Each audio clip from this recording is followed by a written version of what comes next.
We are getting closer and closer to the start of BYU spring camp, and the running back position for BYU is one apparently BYU is not concerned about inside the football program, but I am. You are Locked On Cougars, your daily podcast on the BYU Cougars, part of the Locked On Podcast Network. Your team every day.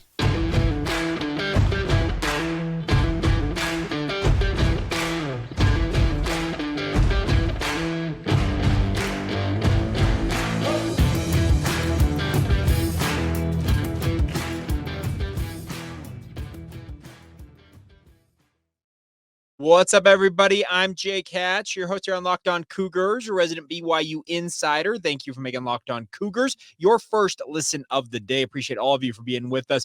We are your original daily podcast focused on all things BYU sports, and today's show is brought to you by our friends over at Game Time. Download the Game Time app today, create an account, and use the promo code Locked On for $20 off your first purchase. All right, let's talk some BYU football right out the gate on today's show. Yesterday, we talked about BYU quarterbacks. Today, I want to talk about BYU running backs. Now, this is a position group for BYU traditionally that it gets overlooked because of quarterback play. When quarterback play is elite, for most football teams / programs, you seem to think running backs are an afterthought. But I think there was a glaring issue last year for BYU was their paltry running output until really the last two games of the regular season. Yes, offensive line play contributed to that. Yes, injuries to the running back room contributed to that.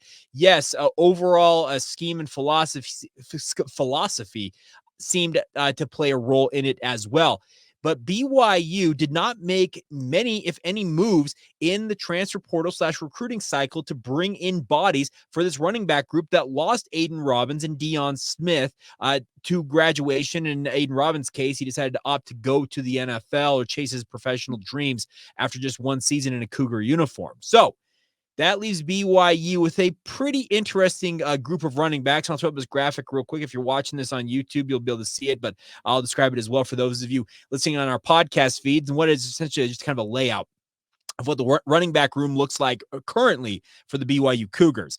There are just 6 names that I came up with in terms of BYU's running backs. Now, obviously, there'll be guys who are walk-ons with the football program who probably slot into this room. There's another athlete by the name of Nukuluvehelu, who was a running back when he committed to BYU, was a running back to start last season, but then was moved to a linebacker midway through the year. It is TBD to see if he is back on offense when spring camp kicks off or if he's still playing defense at that point. But that's one to keep an eye on. But really, the 6 names that I had on my depth chart for BYU start with LJ Martin. Now, LJ Martin was a 4-star prospect in the 2022 recruiting cycle, a huge pickup for BYU after he flipped from Stanford and opted to go to BYU. He very much showed his prowess and his ability early on during the 2023 season after Aidan Robbins went down due to injury and there was seemingly nobody else to really pick up the slack. LJ Martin stepped into the void and was very, very good. I think his best game, in my opinion, came against Arkansas. He was very, very good in that game, and he showed the flashes of what I believe will be a future star back for BYU.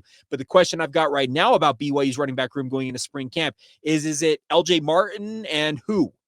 That's the big question mark hanging over this position group during spring camp. Now, Miles Davis, a converted wide receiver who has had opportunities in the past to really step up and earn playing time for BYU, is in the mix. Obviously, he is a guy that BYU would like to stay healthy because he has had numerous injuries during his time with the Cougars. At one point, broke both feet in the same season in the same areas. He's dealt with numerous and crazy type injuries. If he's able to stay healthy, he has shown flashes of being a very, very nice complementary back. And could he step up as the number 2, the Robin to LJ Martin's Batman? We will see. Number 3, Hinckley Ropati. Now, Ropati is a guy that I believe has got the ability to be a fantastic change of pace running back for BYU. Is he ever going to be a bell cow back? No, he's not. He's all of 5'6", 5'7", packs on up 215 pounds to that frame, and he's legit just bowling ball full of muscle and sinew. But the thing about it is he suffered an ACL injury at the tail end of training camp last year and was lost for the entire season. He's opted to come back, pursue a medical hardship, and he is back for one final season as a Cougar. Those 3, speaking of LJ Martin, Miles Davis, and Hinckley Ropati, are what I'm guessing BYU is expecting to lead the way for BYU at running back. And the concern I've got for all three of them is all of them have had injury concerns during their time at BYU. LJ Martin got dinged up midway through the year last year and missed some time before coming back and then playing second fiddle behind Aidan Robbins. I mentioned Miles Davis. Every single season he's played at BYU, he's now a redshirt junior. He's had injury concerns. The same thing with Hinckley Ropati. He's a junior college transfer who tore his ACL the first week he got to BYU originally a couple years back. He's since said the other ACL injury this past training camp. So you've got three guys who have shown ability, but can you really rely on all three of them staying healthy for an entire season? That is a major question. The other running backs in the mix include Enoch Nawahine, a former transfer from Utah State, a walk-on with the BYU football program. We have seen him during media availabilities be a very, very capable short yardage back. When you need 1 or 2 yards, he can just put his head down and dive forward for that. The question is he able to do more than that? Has he got more of an expansive repertoire and an expansive skill set that could lend itself to moving up the depth chart? Spring camp will be big for him to prove that. And then there are 2 incoming freshmen who are return missionaries that BYU is going to start out at running back, but if it doesn't work out there, they have the capability of moving to other positions. Those would be Jovesa Mooney from Cache Valley, and then Pokaiawa Haunga. I think I'm pronouncing that correctly. I'm not sure a number of you, if I did not, will be sure to point that out to me. But they are both guys who in high school flashed the ability to contribute in different ways. What I mean by that is their ability to play wide receiver, running back, kick return, punt return. It didn't matter where you put them on the football field, even on defense. They contributed in meaningful fashions to their football programs. Those are good guys to have in a college football program. And the hope is that one of these two, Jovesa Mooney or Haunga, or both, will emerge this spring and start to maybe show some of the flashes of what they're capable of doing for the BYU football program. My money's more on Haunga being able to do that because I believe he's been back a little bit longer from his mission than a guy like Mooney, but they are both going to be given that opportunity in spring camp to go out there and prove their worth and show the coaches that, yes, I may be a freshman, I maybe recently returned home from a mission for the Church of Jesus Christ of Latter-day Saints, but I've still got the ability that you guys recruited me to BYU for, and I want to go out and prove myself to my teammates and also to the coaches. So you look at this group and you're like, okay, they're light on experience overall. They're light on terms of overall proven options. What does this sound like? Oh, yes, it sounds like a lot what we talked about when we talked about BYU's quarterbacks not too long ago. That is the concern I've got about BYU's offensive backfield in general, is that there are bodies there. There are a number of athletes at each quarterback and running back position, but who are the quote unquote dogs? Who are the guys who are going to take the bull by the horns and really be the leaders for each of these units? And in this case, in the running back position group, it looks like to me, BYU is staking all of their hopes on LJ Martin stepping up and becoming a Tyler Algier type running back for BYU, where he takes the vast majority of the snaps, stays healthy, and has a monster season for the Cougars. A monster season would entail somewhere between 800 and 1,000 yards. So can you count on that? Are you expecting him to take that leap this year for BYU? Well, if they are, they're going to be sure to, I'm sure, give him lots of time during spring camp to show that. But also, Aaron Roderick has stated that BYU has held 2 or 3 roster slots or scholarships in reserve as they go into the spring portal period. I believe if they go through spring camp, and if it's not LJ Martin and Miles Davis, Hinckley, whoever it might be, if one of those guys doesn't really step up and make the coaches think, okay, we're settled here at running back, I could very easily see BYU using one of those roster slots on a running back who enters the portal during the spring portal period, bringing them in and hoping that just through summer workouts and training camp that they can contribute to BYU. They're not going to go out and bring in a portal guy who is not capable of contributing right away, because when you go to the transfer portal, especially in the spring transfer portal period, they've got to be guys who can come in and contribute from day one. And that's what BYU, I think, would be looking for if spring camp causes them any concern for running back. But conversely, if these running backs step up and show that they are the real deal, well, then maybe their bet on the running back position, not recruiting it as heavily during the winter period over the early transfer portal period, recruiting that type of stuff, maybe the fears that I have harbored are unfounded. We'll see who's right in the end. All right, coming up here in just a minute, we're going to flip over and talk some BYU basketball.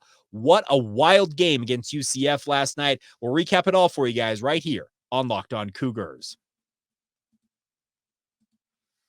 Today's show is brought to you by our friends over at Game Time. Game Time is the fast and easy way to buy tickets to all the sports, music, comedy, and theater events near you. And the best part is they've got options across the board for whatever tickets you're looking for. They got killer last-minute deals, all in prices, views from your seat inside the app, and the best price guarantee. It takes the guesswork out of buying tickets. It makes it as easy as 1, 2, 3 to get you to the event you're looking forward to going to and having a great time. You can see the view from the seat before you buy, so you know exactly what to expect when you arrive at the venue. All in prices, show your total upfront, so you know exactly what you're paying, and you get a great deal up front as well from our friends at Game Time. And you can buy tickets in seconds with just 2 taps inside the app, and you're on your way to the event. So take the guesswork out of buying your tickets with Game Time. Right now, you can download the Game Time app today. Use the promo code LOCKEDON for $20 off your first purchase. Once again, promo code LOCKEDON, LOCKEDON, for $20 off your first purchase from our friends at Game Time. Download the Game Time app today. Last minute tickets, lowest price guaranteed.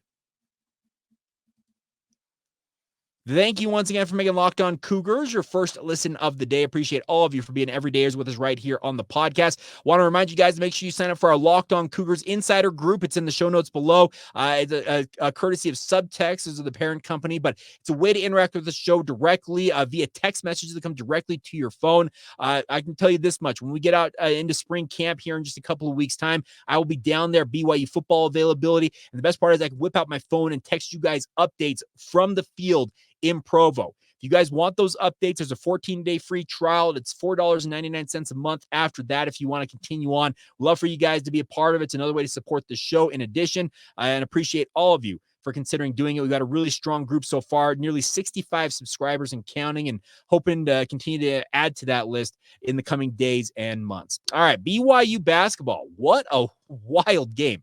23 points in the final minute and change of this one as UCF staged a furious rally, but comes up short as BYU gets the dub 90-88. What an incredible game. It had everything.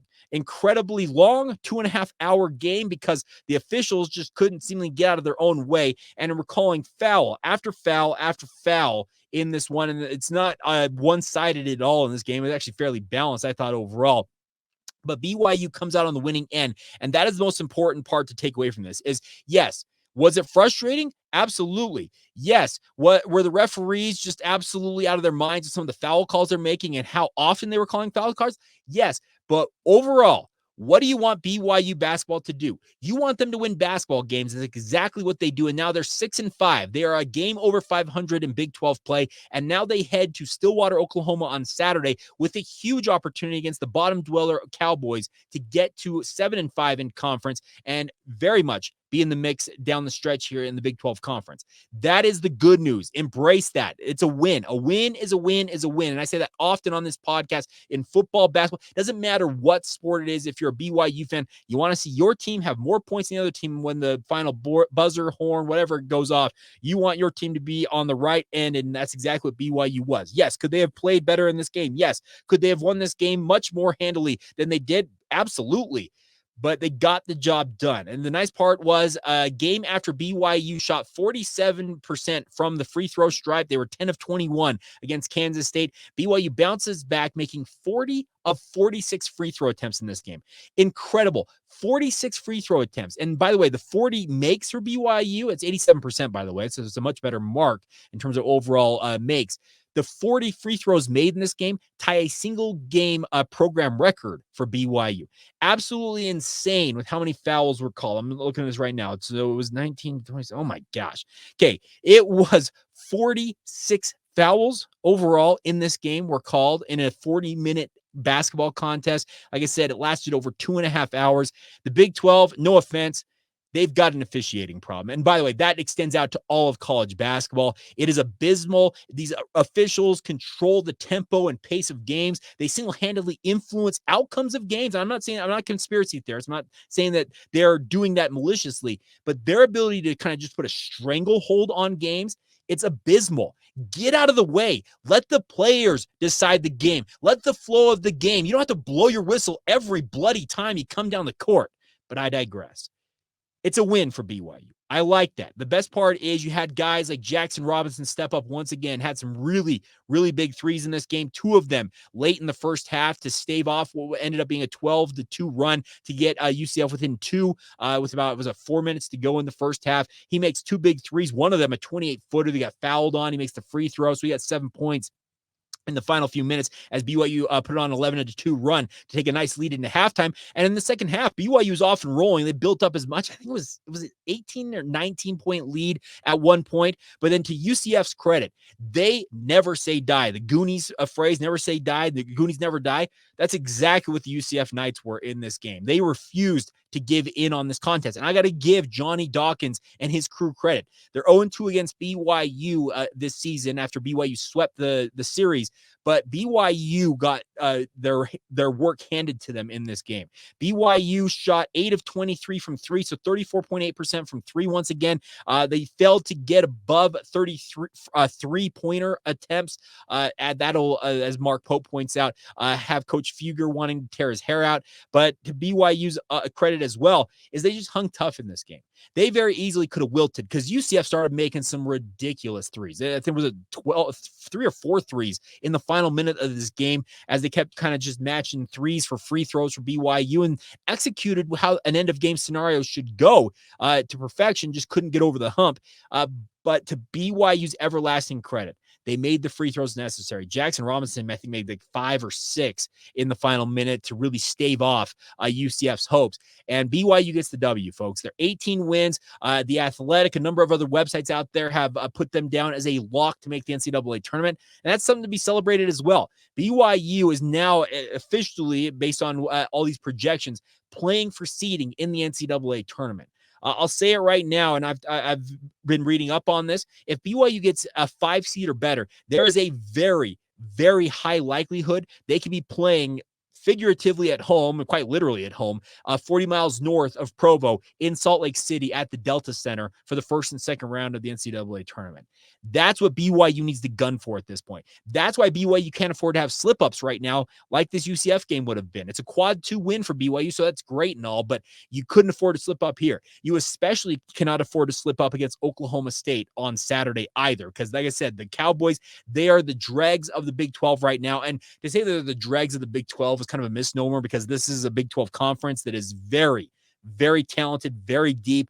Joe Lunardi, I think, is projecting currently 9 teams of the 14 to make the NCAA tournament. His projections have had as many as 11, if I recall correctly, at some points this season. And who knows what the final weeks of the regular season are going to hold. But the nice part is, if you're a Cougar fan, is the Cougars are in the mix. They are firmly in the mix. They're above 500 in the Big 12 conference.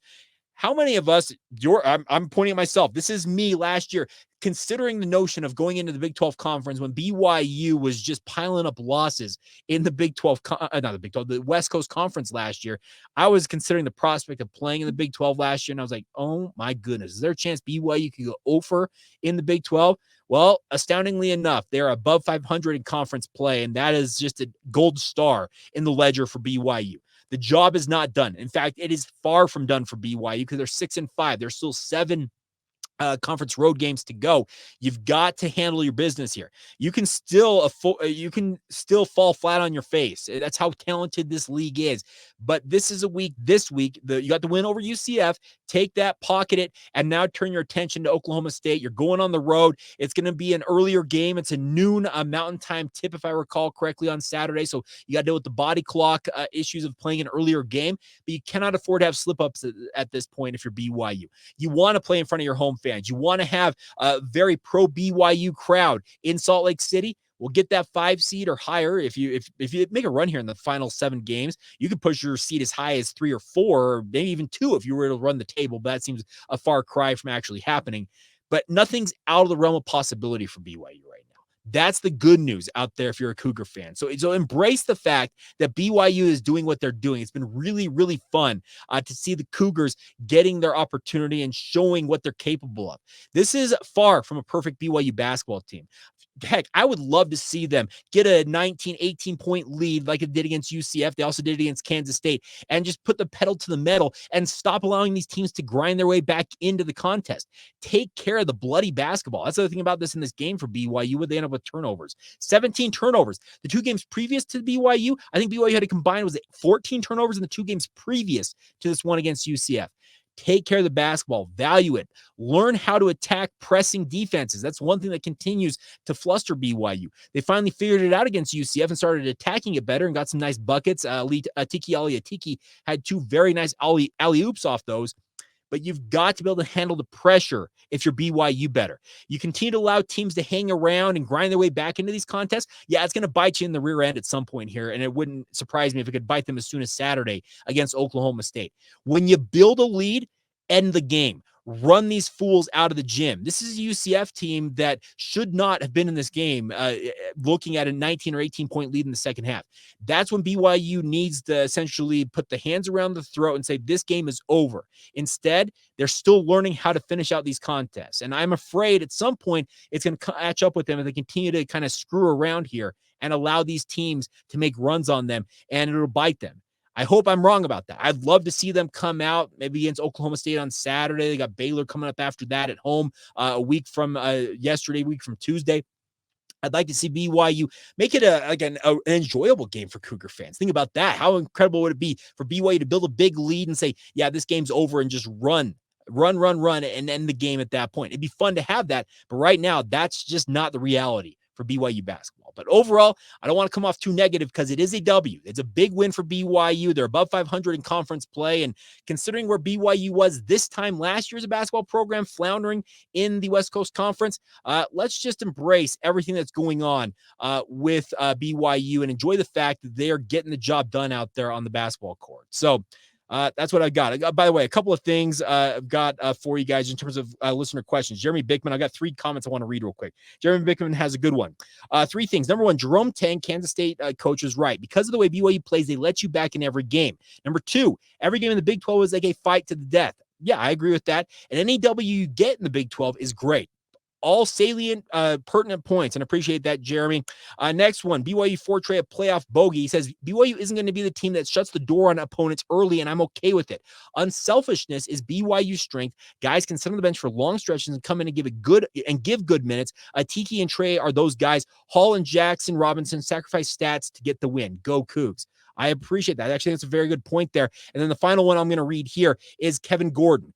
BYU is ahead of schedule in the Big 12, no doubt. But if they want to make any noise in the tournament, Pope has got to find a way to get his team to play a full 40 minutes. Free throws tonight were on point. That was great to see. I agree. If you're gonna allow teams to hang around, guess what the NCAA tournament's all about? Survive and advance. You've got to play all 40 minutes. And there are lulls in seemingly every game BYU basketball plays right now, where they do have those scoring droughts, and allow teams to go on a run on them. And the style of play, as Coach Tang pointed out on Saturday, it does allow teams to come back against BYU. You got to learn how to finish games. You got to learn how to just put a stake in the heart of an opponent. That's, I think, the next step for this BYU basketball team. But all things considered, it's a really, really good place to be if you're BYU right now. Above 500 in conference play in the best basketball conference in the country. Let's celebrate that fact. All right, coming up here in a minute, we're going to wrap up today's show going back to BYU football. Some former Cougars getting the opportunity to go to Indianapolis to participate in the Underwear Olympics. We'll talk about that coming up in just a moment. Today's show is brought to you by our friends over at FanDuel.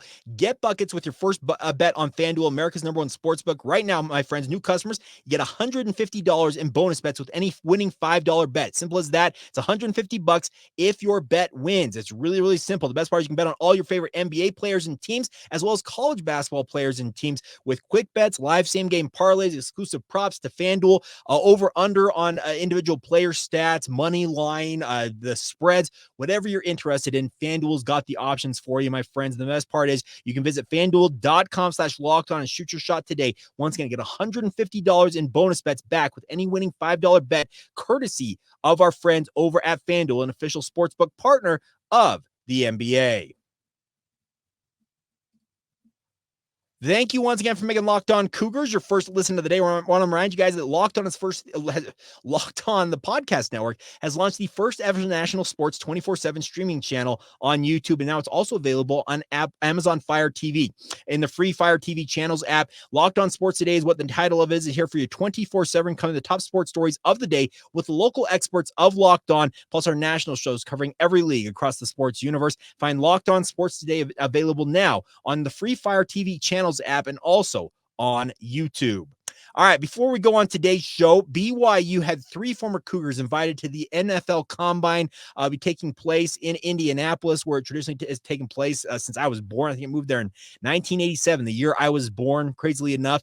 There's been some talk about the NFL taking it around the country, kind of what they've done with the NFL draft, but you know what? The Indianapolis built Lucas Oil Stadium with tunnels connecting to multiple medical centers and the hotels, the convention center there in Indianapolis. Don't move it away from something that's been purpose built for it, but I digress. The bigger point is 3 former Cougars are going to get their opportunity to go out and work out in front of NFL coaches, executives, scouts.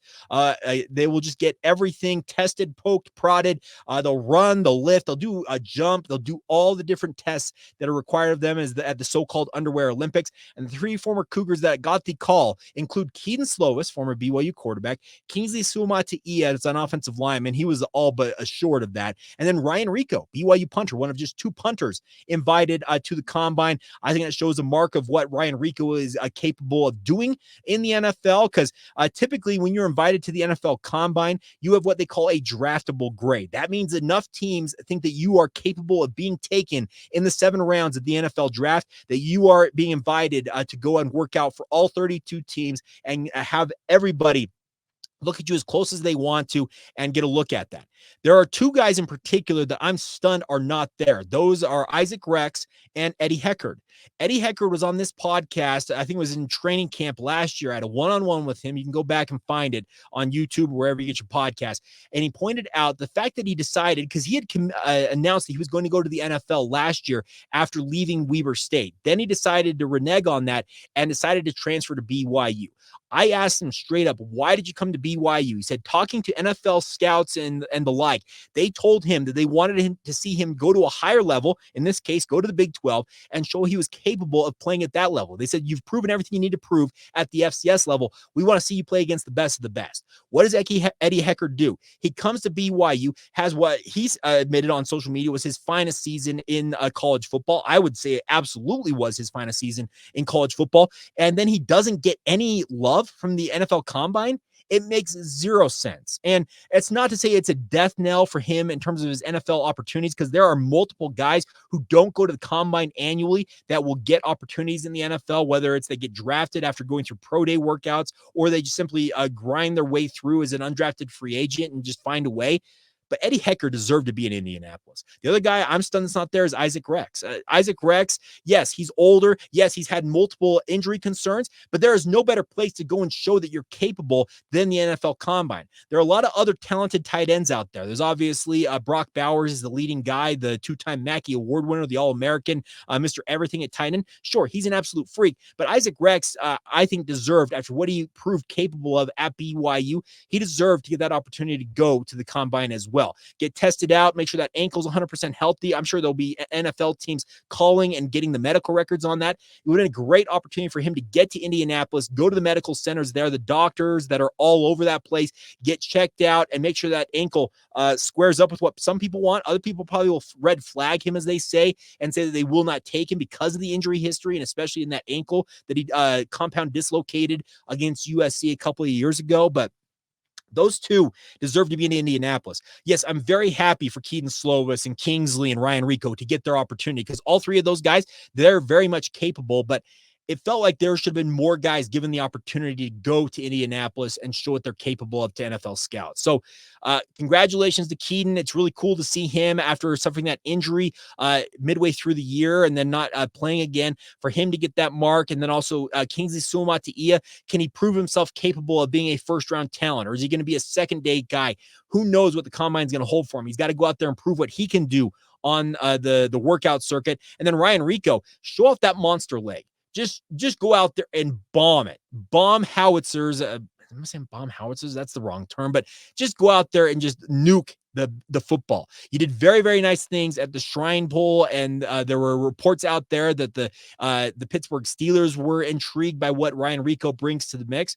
So I'm hopeful that all three of these guys represent BYU well at the Combine, get their opportunity in the NFL, and then I'm also hoping that guys like Eddie Heckard and Isaac Rex, and even extending that out further, Aidan Robbins, Max Tooley, Paul Miley, who else am I thinking of? There's so many guys on that list of former Cougars who want to go play in the pro ranks. Well, I hope they get their shot. And then maybe some of them are going to end up playing in the newly united UFL, the United Football League, to prove themselves.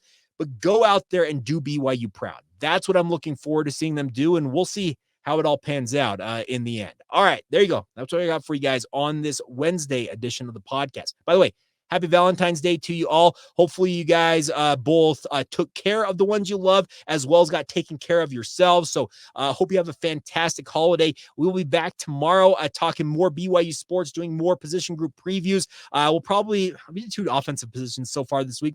Maybe we should do some defense. Maybe we'll talk like safeties or linebackers tomorrow on the show. So tune in and find out what we're looking at tomorrow. And obviously we'll continue to get you ready for BYU basketball as they get ready to head to Oklahoma State on Saturday. So until then, thank you once again for making Locked On Cougars your first listen of the day. Appreciate all of you for being everydayers right here on the podcast. And until tomorrow, this has been the Locked On Cougars podcast.